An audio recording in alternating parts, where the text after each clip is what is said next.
দর্শক আসসালামু আলাইকুম। ডিএসটিভি খবর থেকে সবাইকে স্বাগতম জানাচ্ছি। আমি জুবাইর হোসেন। তো দর্শক, কিছুদিন আগে একটি নিউজ বানানো হয়েছিল আমাদের যে একটি বাচ্চা হারিয়ে গিয়েছিল। তার মা কান্নাকাটি করে বাচ্চাকে খুঁজতেছিল কিন্তু পায়নি। তো দীর্ঘ ১ মাস পরে তার বাচ্চাটাকে পাওয়া গিয়েছে। আমাদেরকে অনেক জনে সাড়া দিয়েছে আমাদের নিউজ দেখে। অনেকজনের তথ্য দেওয়ার কারণে আমরা এই বাচ্চাটাকে খুঁজে পেয়েছি। তো এই বাচ্চার থেকে আমরা জানতে চাবো যে সে এতদিন কই আছিল? আমি এতদিন কমলা বসছিলাম। আমার আব্বু যুঞ্জি আড্ডা করে ওদিকে ৩-৪টা পোলাপান ডেন্ডি ঘর ওদিকে ভাগাইছে আর আমার ফুফাবে ভাগাইছে। কে ভাগাইছে তোমাকে? ডেন্ডি ঘর আমার আব্বু ইয়া আব্বু যুঞ্জি আড্ডা করে না ওদিকে ডেন্ডি ঘর ৫জন ৬জন কারা তোমাকে ডেন্ডি দিয়ে কে ভাগাইছে তোমাকে? ডেন্ডি ঘরের দল দল ডেন্ডি বান্ধা। ডেন্ডি খোরগো দল তোমার কমলাপুরের ওদিকে ভাগাইছে। হ্যাঁ ওদিকে বাইরা ভাগাইছে লাগে। তুমি বাসার থেকে বেরোইছিলা কেন? হ্যাঁ বাসাতে খেলতে বেরিয়েছিলাম, ভাগাইছে বাইরা বাইরা। বাসার থেকে খেলতে কই গেছিলা তুমি? এই পাকিস্তান মারে।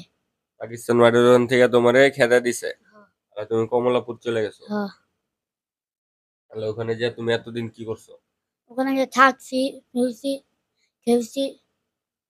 বাসায় আসো নাই? বাসায় আসো নাই কেন? ইয়া ওরা মারছে, ওরা মাইরা ভাগাইছে। কালকা গেছিলাম, ওরা মাইরা ভাগাইছে। কারা? ডেঞ্জি ওরা। তুমি বাসায় গেলে তোমারে মেয়েরা খেতে দেয়? হ আমার ফুপ্পা বিখা যাবে। কে কে খেতে দেয় তোমারে? ফুপ্পা আবার পরে ইয়া ডেঞ্জি ওরা। তোমার ফুপ্পা? হ্যাঁ, আর তোমার বাসায় কি আর কেউ তোমার কি কিছু বলছিল?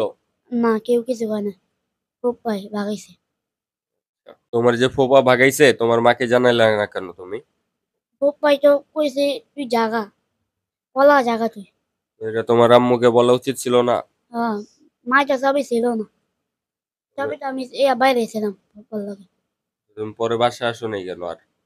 ডেঞ্জি ওদের যা ওলা দিছে ফুপ্পা এটার লাগা। ভেন্ডি খড়গে তোমার ওলা ফুপ্পা দিছে। ওলাই দিছে। হ্যাঁ তো দর্শক আপনারা জানেন, দেখতে পাচ্ছেন যে বাচ্চাটাকে তার ফুপারা বাসায় আসতে দেয় নাই, ডেন্ডি খড় দিয়ে ওরে মাইরা খেদা দিছে। ওর গায়ে মনে হাত তোমার মারছিল? হ্যাঁ মারছিল।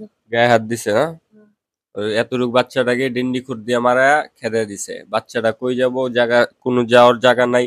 কমলাপুর স্টেশনে এতদিন আছিল ১ মাসের মতো। তো দর্শক, আপনাদের সবাই থেকে বিদায় নিচ্ছি। ডিশ টিভি খবরের সাথে থাকুন, ডিশ টিভি খবরের পাশে থাকুন। ধন্যবাদ।